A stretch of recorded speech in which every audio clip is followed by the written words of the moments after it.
上。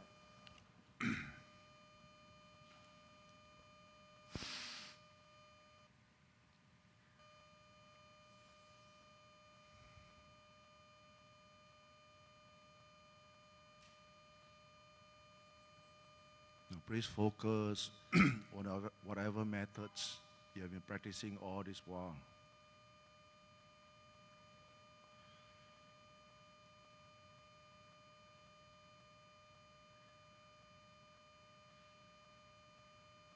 There's one time I came up from the forest and my teacher, Luang Pu Chia, came to visit to give encouragement to all those monks residing in Mesot forest. During the era, there was a lot of malaria and sickness. So most of the monks there, they practice very diligently, especially when they have contracted malaria. And because of the transportation problems, and there was no vehicle at all, so everything was by foot. So most of the monks decided that they will use their life to exchange for Dhamma, right? That was the kind of spirit, the kind of challenges we have to put up with. And of course, for those people who has experienced malaria, is a very horrible disease that it attacks your liver or your brain.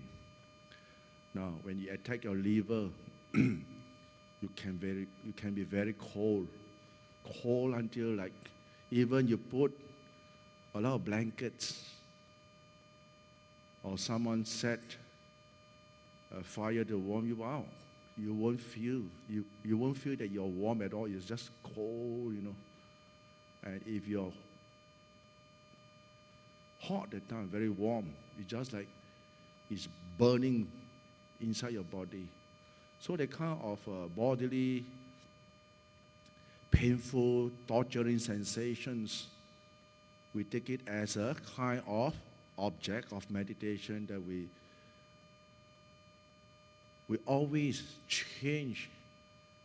We accept the challenges and put to advantage.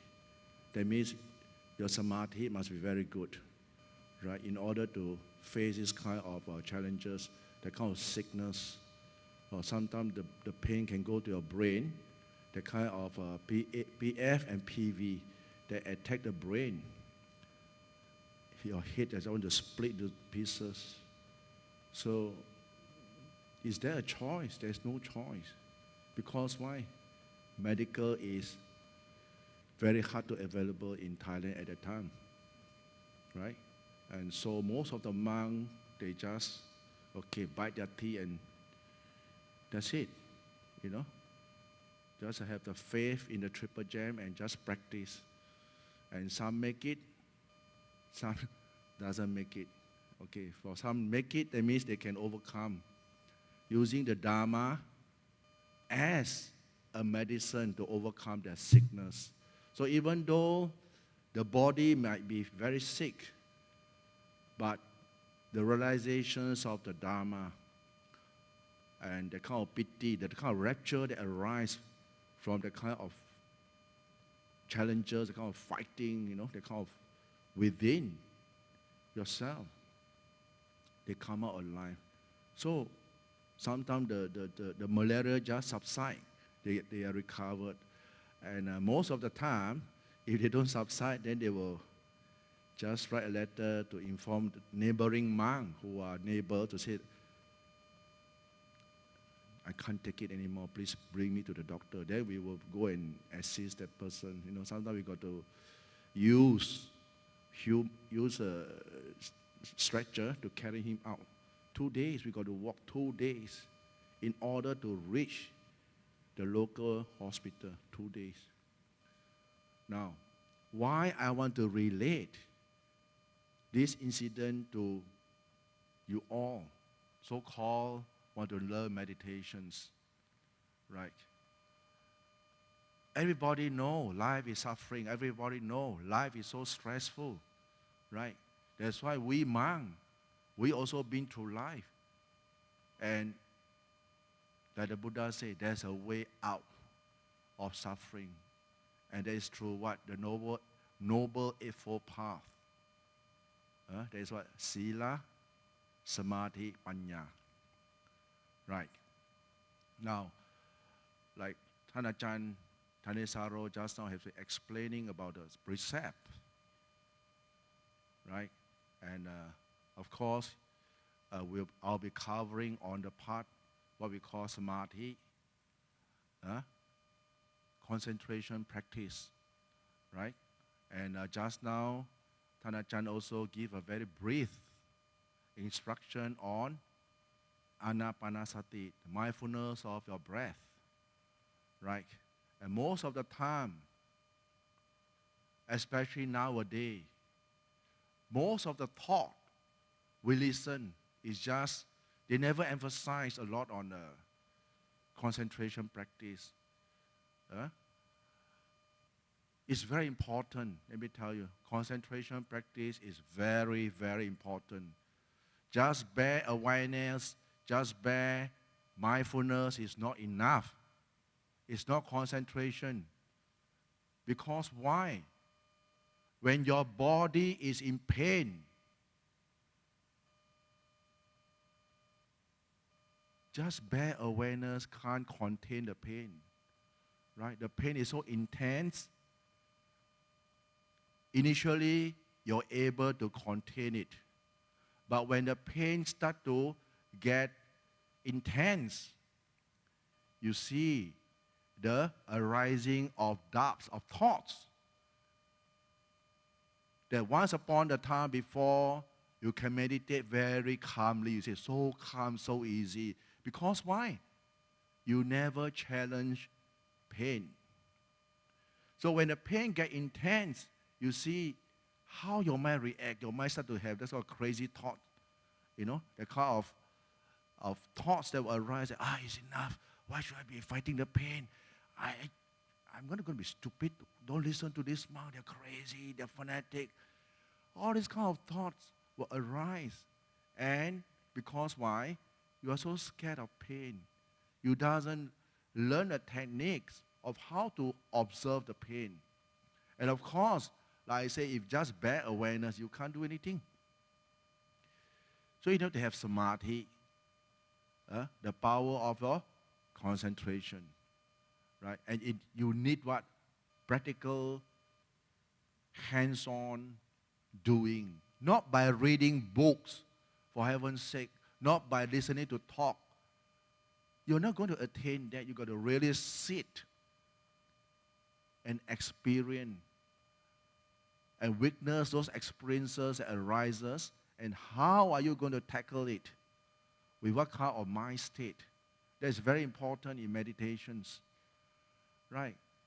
That's why for those basic, or what we call it, newcomer, just watch the breath. Develop the basic mindfulness of breathing until you are able to calm down your mind. Now, how do we differentiate that our mind is calm or not calm, right? Or rather, whether we attain samadhi, or what are the symptoms, right? And most of the time, we like to take in comparison with the knowledge we have read in the books, right? Piti, Vitaka, Vichara, Piti, Sukha, Ekakata, first jhana. And then we go on and on. And as we meditate, we say, A this and A that. You start to have doubts. Am I in first jhana or not? And you start to ask the instructor, right? And he based on what you describe, and say, this is first jhana, this is that. And sometimes it can be wrong, right? It can be your own memory from the books. It's not based on your real experience. Right? From the real experience, you will know. Because why? The mental thoughts will be subsided. Or rather, no thought at all. Just your breath. And there'll be a sense of what? Satisfaction. A sense of fullness, happiness. We call it piti, rapture, arise within your mind. And your mind is very concentrated. At times, you might experience thoughts arising in your mind. But that thought doesn't bear any influence like before. That we call that you are beginning to experience concentration experience. That means you are getting concentration gradually, right? Now, there are many people got different kinds of experience. And we're not going to touch it in this session because why? You might mistaken. Sometimes you listen and you, I'm at this stage, I'm at this stage. Because that person said that, because the book said that. Nothing beats your own true experience, hands-on. I always believe in hands-on experience, right? When you meditate, then you will know. When a pain arises, right? Straight away you can see there's a denial thoughts that will arise that, you try to brush away the pain. There's a rejection of not wanting to look at the pain. Just want to reject it. Or worse still, some people might even sit and press on. That means they are able to sit long hours, but they don't know anything. Right? So we call it samadhi huo to, the kind of stone samadhi. That means you don't realize anything at all. Right? So in meditations, when we call hands-on meditation, that means you yourself know better. You got to practice again and again and again and again. If you don't know, practice until you know. Right? That is my answer to you. A lot of people, they like to ask. I say, if you don't know, sit more, sit more. Sit longer. If you have a very troubled mind, sit longer. Sit longer. Put your hour from 2 hours to 3 hours. If you cannot calm down, walk. Do walking meditations. Sit longer. Because why? When you sit longer, then you will discover that the minute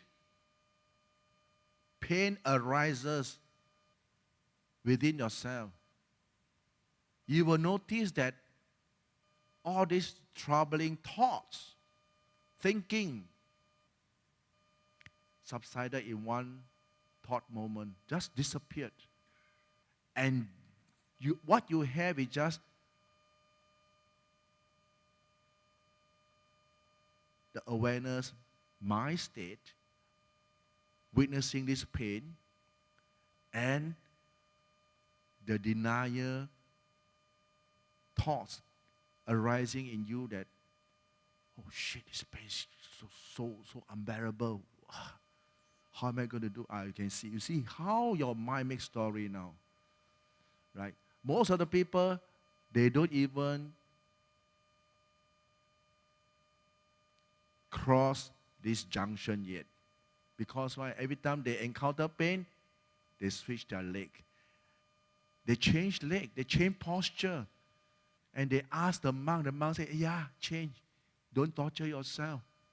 So when are you going to develop samadhi? You will never. What happens if one day at your bed, when you're going to die, and your body is breaking up with all this pain, can you change posture? Or the pain is so intense, you got a liver cancer, you got a internal organ cancer, but you can't change inside there. You got to Even you sit, you got a better pain. You sleep, you got a better pain. So how are you going to build up this samadhi to be able to offset this kind of thing where your body is going to break up during dying, right? Are we prepared? Now I'm very hands-on monk, right? And we've been through pain. We sit until the whole bloody pain just boom, blow up. The whole body just blow up, nothing left. Huh? And become molecule and nothing, just left the mind. Then the thought, the kind of realization will arise in you that, oh, wow. Huh? Then you, wow, is it worthwhile? Yes. After this while of putting this effort, non-retreating effort, day in, day out, we whack in one day, 18 hours, 20 hours, 20 hours, 18 to 20 hours, sit, walk, sit, nothing else, no talking, no internet, no nonsense. Do our chanting, sweep the floor, clean the toilet, pam, back to your meditation path. Walk, sit. Whole day, whole night, we whack. If not happy with yourself, fasting, no food for you. Huh? Fasting not enough, no water for you. Then we say that, because why? We don't know what is called Majjhima Patipatha. We never know what is called the middle path. Our middle path nowadays is too hot on the aircon. The ground too hot, thicker cushion. Food no good, grumble. Come later, grumble.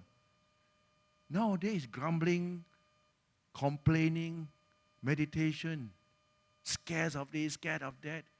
Don't have the guts to even take the challenge. No gut at all. Then they want to go Nibbana. I say, what kind of Nibbana are you talking about? What kind of Nibbana? You see the Buddha, how he trained. Our Lord Buddha, Huh? You remember the sutta? He said, I touch my stomach, I can touch my backbone. I touch my backbone, I can even feel my stomach. Now you touch your stomach full of fat, can't reach the backbone. I'm not trying to run down on anyone, but these are the kind of mental attitude that is so weak that we're not dare to take the challenge.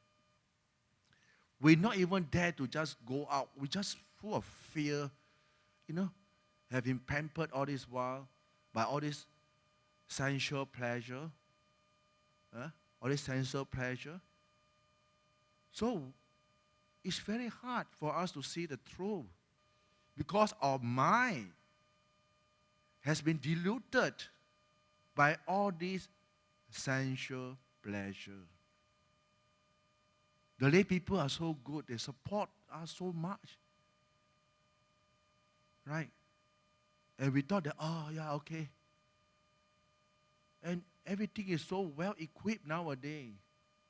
You cannot even Hachiu, people will run after you already. Bring you a lot of medicine. Like for me, I cough only. Next moment, wow, so many cough drops. I don't know which brand I must use. There's a Chinese verses we say, 富贵修行难. 富贵. That means comfort will make our practice very, very difficult nowadays because it's too comfortable, right? And our mind that is full of defilements always side with comfort. For example, after food, right, the blood sugar shoot off quite high.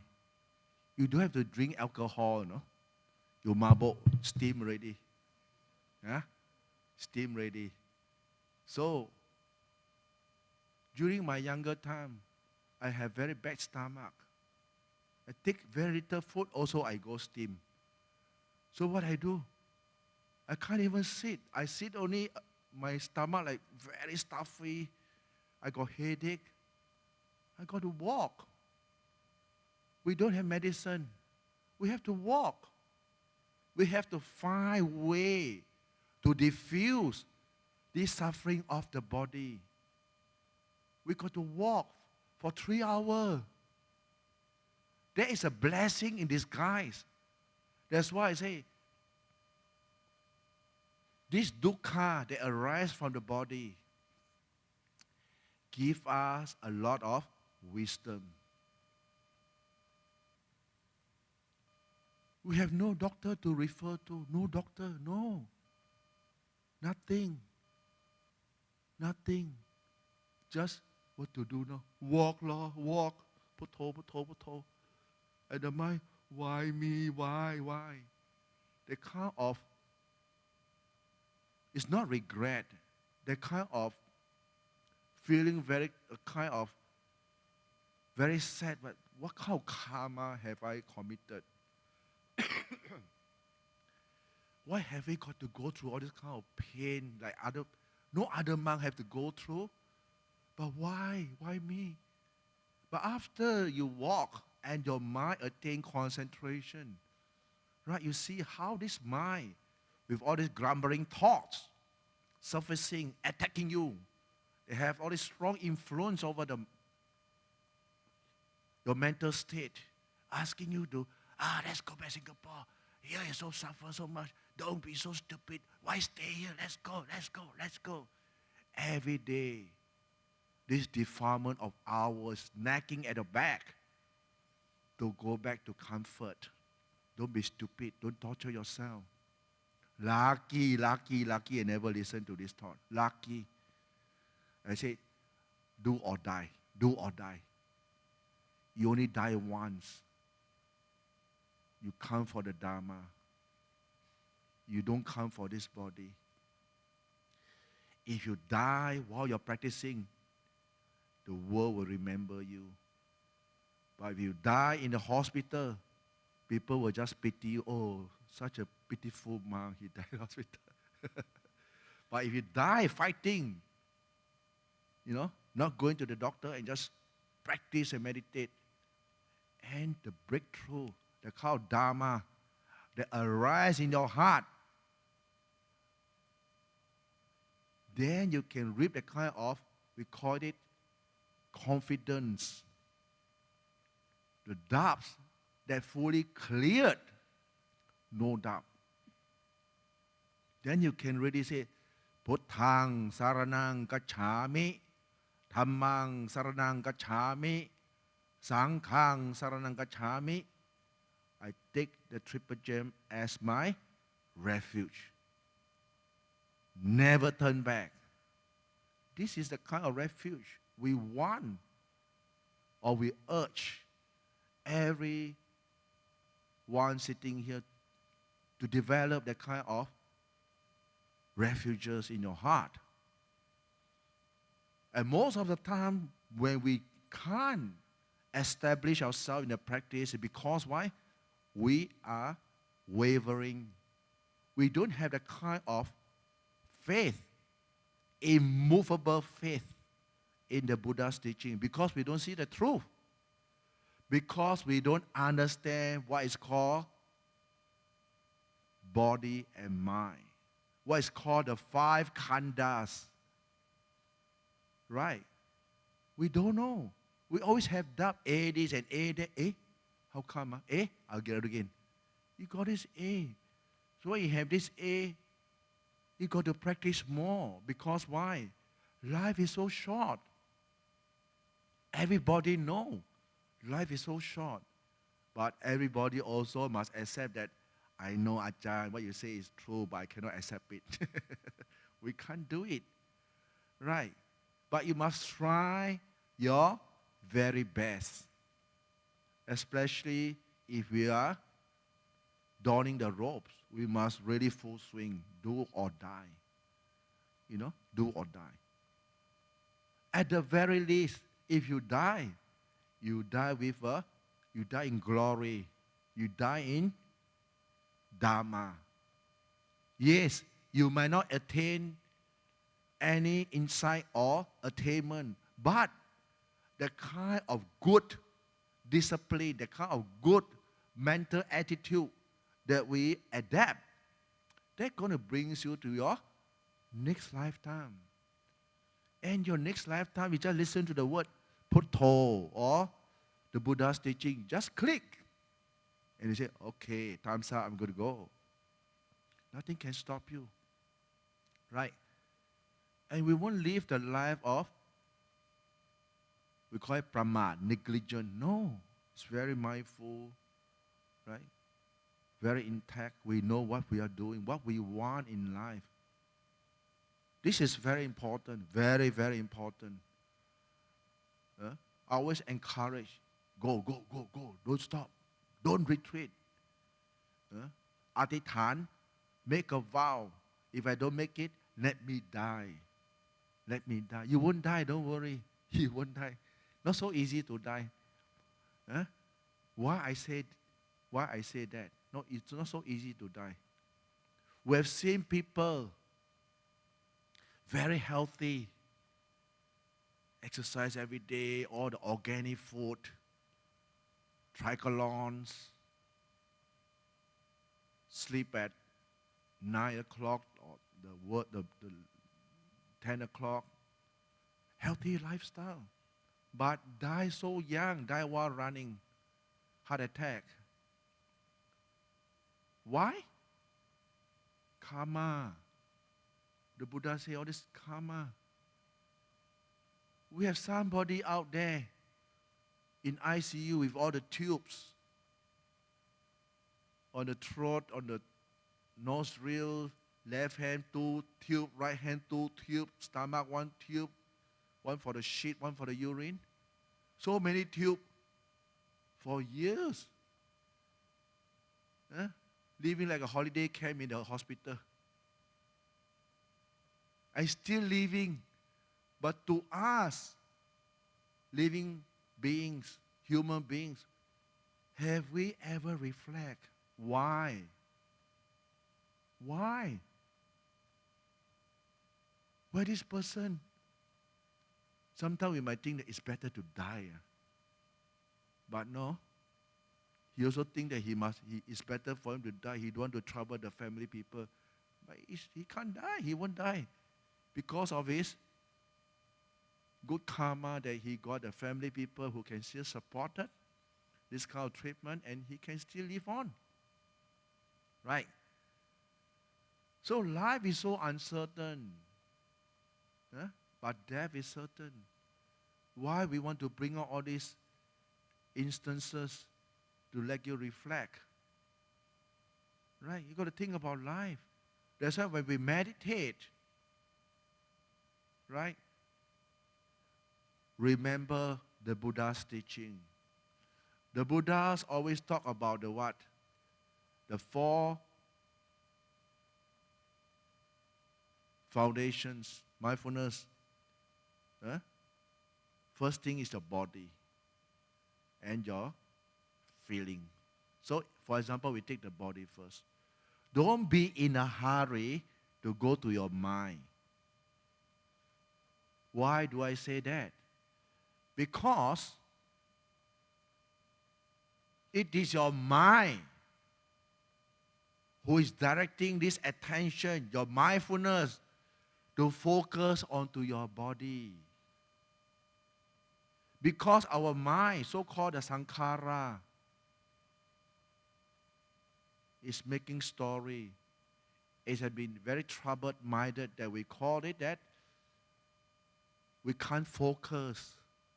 So the body acts as the best object of references for you to focus. Right? Kesa, head of the head of the body, your nails, your teeth, and your skin as a whole. But a lot of people, they always say that, the body is so rough, no Dhamma. Hey, what are you talking about? No Dhamma. Are you downgrading our Buddha's teaching? What no Dhamma? It's your own stupidity who can't even penetrate into the real Dhamma. They said that you make the statement that this rough body is no Dhamma. Your Dhamma is what? Story making from books. Feng San, we call it Feng San. The mind, keep reading books. You thought that's Dhamma? That's not Dhamma. That's book knowledge. They can't help you when you die. When you're at your deathbed, you can't even sustain that kind of mindfulness, that kind of concentration, that kind of focus back into the body. You can't. Your mind will be all over the place, shouting for help. But if you are diligently and mindfully focusing on your body, who is focusing on the body if it is not your own mind? Why we want your mind to focus on the body? Because so that your mind doesn't focus on external things. This body of ours have limitations. The more you contemplate, the more you focus on your body, the more you can see the truth of anicca, impermanent of your body. Anatta is it's not yours. You can't control it. Dukkha, full of suffering. We can't deny. Why we can't see the truth? Because our mind is so monkey. Monkey is what? It keep running off. It doesn't want to see the truth. It just want to think. Just want to think about Dhamma, think about this, think about that, to make yourself happy. Why not just be very honest and 聽話, 乖乖 聽話, listen and just focus on the body. Kesa, loma, nakha, tanda, tacho. Just keep focusing on the body until your mind come to a complete stop. Until your mind come to a state of concentration. This is what the Buddha taught. It's not what I'm saying. I'm just one of the witnesses who witness that it's true. But nowadays, people don't talk about this. Seldom talk about this. They just talk about letting go. How to let go? How to let go? What is there to let go? Let go of what? You can't even understand. Your mind can't even honestly focus this body of yours, not body of other people, yours. You can't even spend the hours just head of the head. Just focus, pay attention, feel the presence of your hand. Just feel it. The presence of your hair, the presence of the hair of the body. Just go through the motion, go bit by bit. At the same time, you can see how repulsive, how rebellious our mind are, our mind is. So impatient, so agitated, so full of frustration. I want Dhamma, this is not Dhamma. What not Dhamma? You stupid-minded people. What not Dhamma? You can't even focus your mind into this body of yours. Your mind keep running outside. So you got to focus back into your body. Right? Head of the head, head of the body, your nails. Count every nails on your finger, every nails. Your fingernail, your toenail, slowly. Count slowly, not fast, slowly. Slow down everything. Kesa. Repeat again and again. Kesa. Head of the head. Keep sending attention to your head of the head.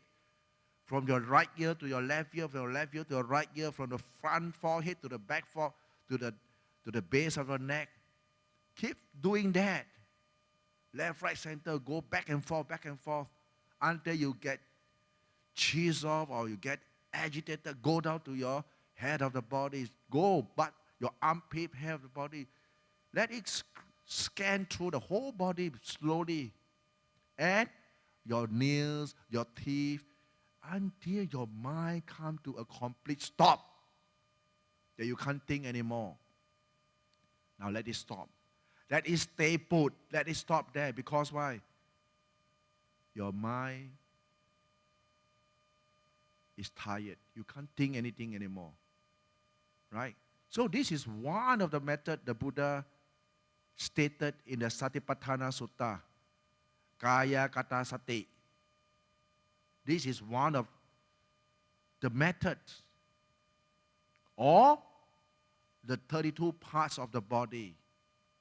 Or you can even phrase your own style of directing your focus on the body as you like. But as a beginner, right, we would advise that we follow what is in the sutta. Kesa, Loma, Nakha, Tanta, Tacho, Danta, Nakha, Loma, Kesa. That's all. So simple, but so hard to perceive, so hard to concentrate, so hard to penetrate. Because the mind never attained the state of concentration. That is why in this present era, 2023, a lot of practitioners is still groping, still doubting, am I doing correctly? This and that. But for those seasoned meditators who has attained concentration practice in your meditation, please continue. You are doing the right thing because you know how to direct your mind from a chaotic state to a mind that is calm. Right? And from this calmness, then we start to contemplate what was our problem, how this attachment arises in us into latching to external thing, right? Especially the attachment to your own body, attachment to feelings, right? Just these two things is enough for you to break through and realize the teachings of the Buddha. Just this body itself. So for those people who say that the body is so rough, we can never get wisdom. No.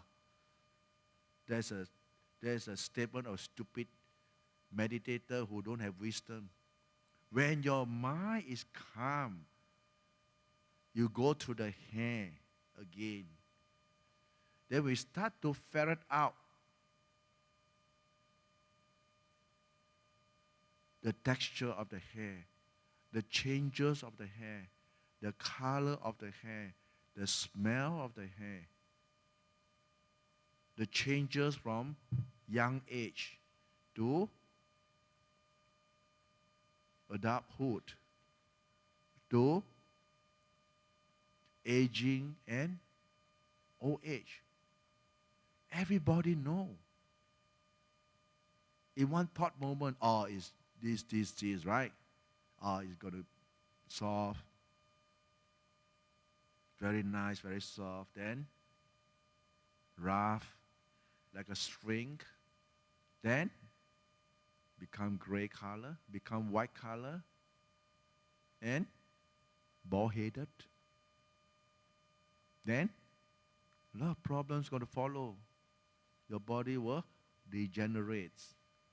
So these are the things as we meditate, as we contemplate into our own body, then we start to see more how we attach. And we do that kind of cross-reference. Why I say cross-reference? Sometimes we attach to certain things in our life. And as we contemplate, then we see the truth of the body, and we bring the thing that's troubling us all the while in ourselves with the cross-reference, what we have contemplating right under our nose, in front of ourselves. We start to, why am I so stupid? We can't bring anything along. If this body can't bring along, what is name, fame? What is all the external thing? Houses, power, money, that we call it happiness. Now, they don't have a life. They don't have to be happy because of not knowing, because of attachment, because of a deluded mind, because of not being informed.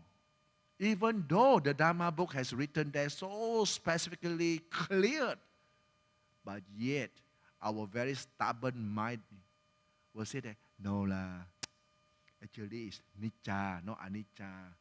Nowadays the scientist is doing some research. Maybe I can be a long life enough to witness that maybe not die. That's why you can see people get the body freeze up and keep it.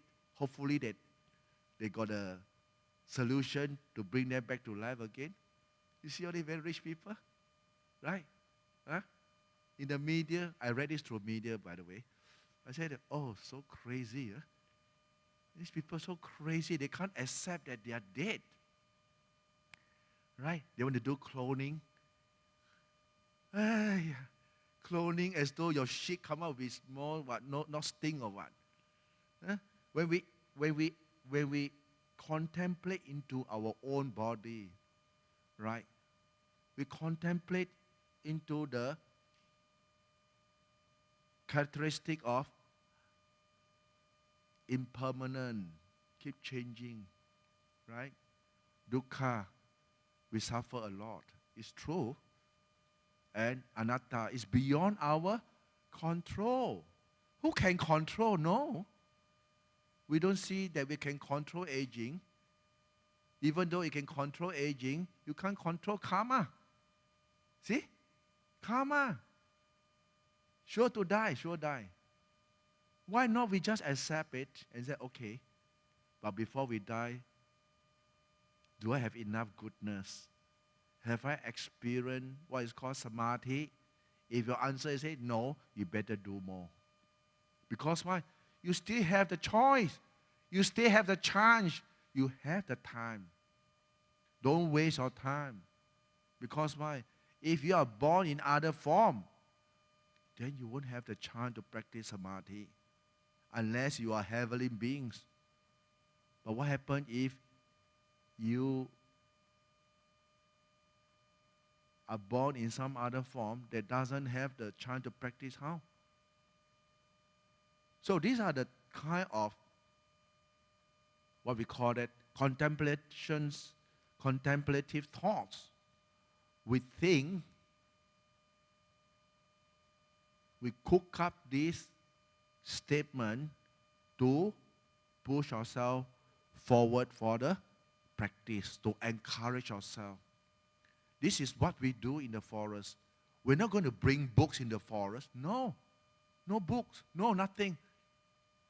Right? This body and the mind, that's all. And the simple requisite, monk requisite is what? One bowl, 3 ropes.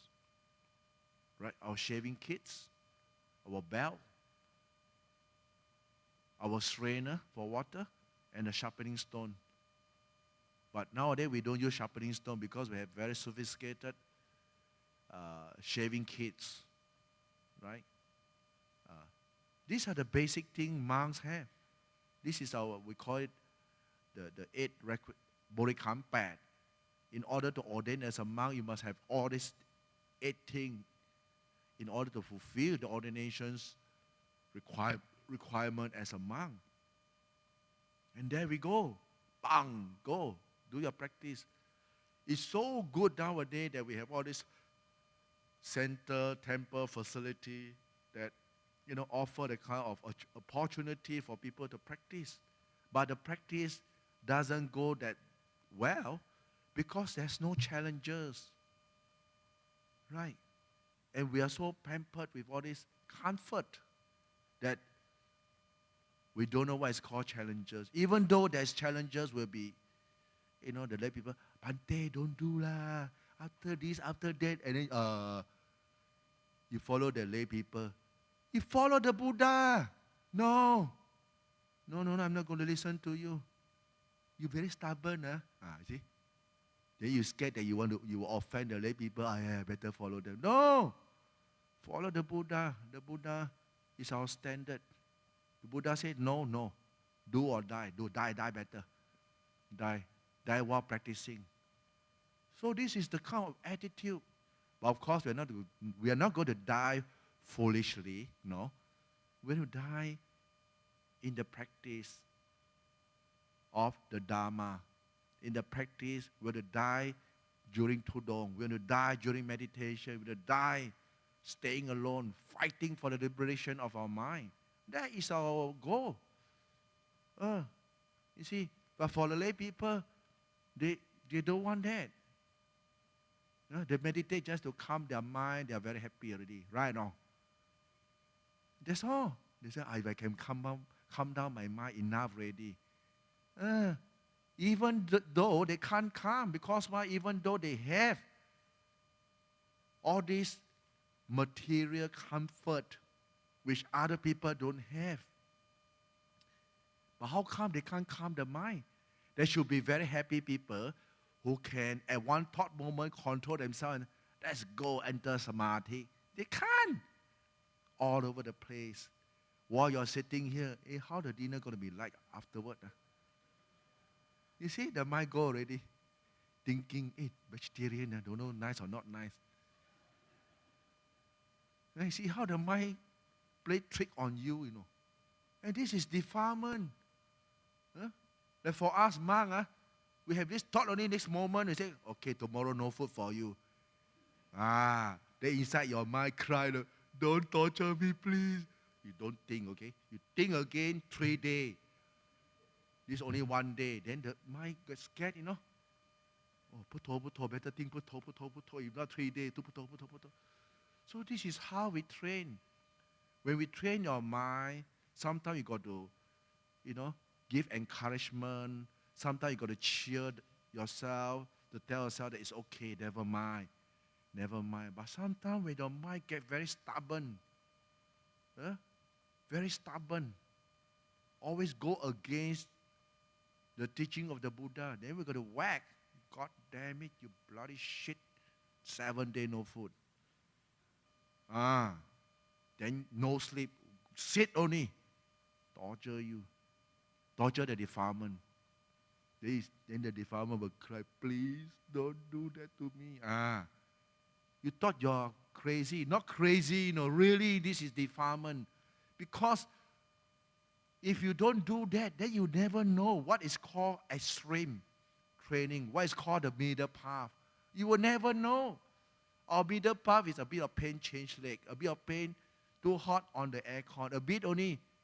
We start to react. We're giving in to all this sensual urge, requirement of the body. That's why we find ourselves in our meditation, we can't improve. There's no breakthrough. There's no sense of satisfaction that, wow, today the meditation, poof, very good. Because why? You can sit through the pain. Sit until the pain disappeared. Until the whole body cold like an aircon like that.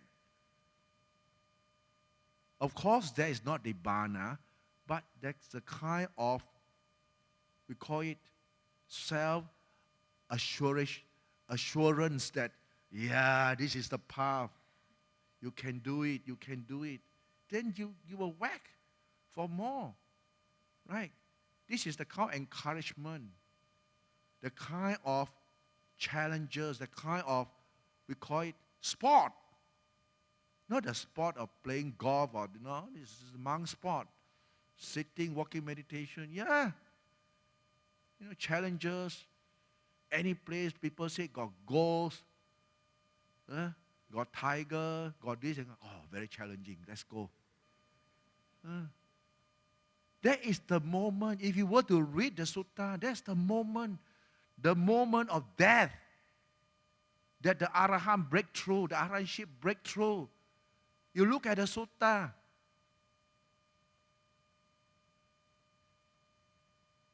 This Arahant, he walked. He got this eye problem, dry eye problem, very painful. Right? Any Jakupala, this Thera, Mahathera by the name Jakupala. Jaku is eye, Jakupala, Arahant. He got this eye problem. So he went to this doctor, very famous doctor, reputed doctor.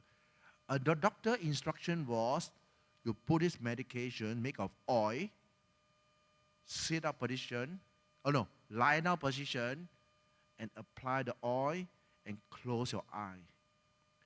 But it happened that this Mahathera has made a vow of not lying down. So he will only apply the eye ointment while in sitting position. So after many days, the doctor come and check and discover that, how come your eye never improved at all? Did you lie down or not? He keep quiet. Because as a monk, it's very rude to argue. He just keep quiet, maintain silence, because silence is golden. So he maintained silence. And the doctor went into his room and he found that there's no bed. So he knows straight away that this monk never lie down. Because he was such a reputed doctor, he went to the monk and told him, hey, look here, I'm not going to continue treatment for you anymore because it might affect my reputations. And the monk just also keep quiet, and he left. Because the pain was so intense, this monk, he walked, Jakupala, he walked, do walking meditations. Walk until his eye burst. Can you imagine? To this modern society nowadays, they will say, this is self-torture. There's no human right. They will complain to you. But this Arahant, at the moment of that breakthrough of his eye burst, he attained Arahantship. He attained Arahantship. Right? Huh? Dinner time. Oh, dinner time. Okay. By the way, I want to complete the story. Complete the story so that you can have the inspirations. Jakupala, right? He attained this Arahantship without regret. You see, in the sutta, you look at those Arahant, how they attain. They walk until the feet split, split. Nowadays, we have a bit of whole only people, go see doctor. You want the bana. How to, but anyway, just to conclude before you go for dinner, just to conclude, that I will encourage, whether you are ordained or not ordained, right? To be very faithful in your meditation. And remember, mindfulness of breathing or contemplation of the body, right? Don't go to the mind first, let me tell you. Never go to the mind. You can never do it. Don't meditate in a state of denial that I know. You know because you're reading books. The assurance for books is not the real Dhamma, it's only memory. And the memory is anicca, it can fade away. When you can't recall to recollect things, and if your mind is not attained, then you will still have doubts, right? So that will end for my sharing for today. Sadhu.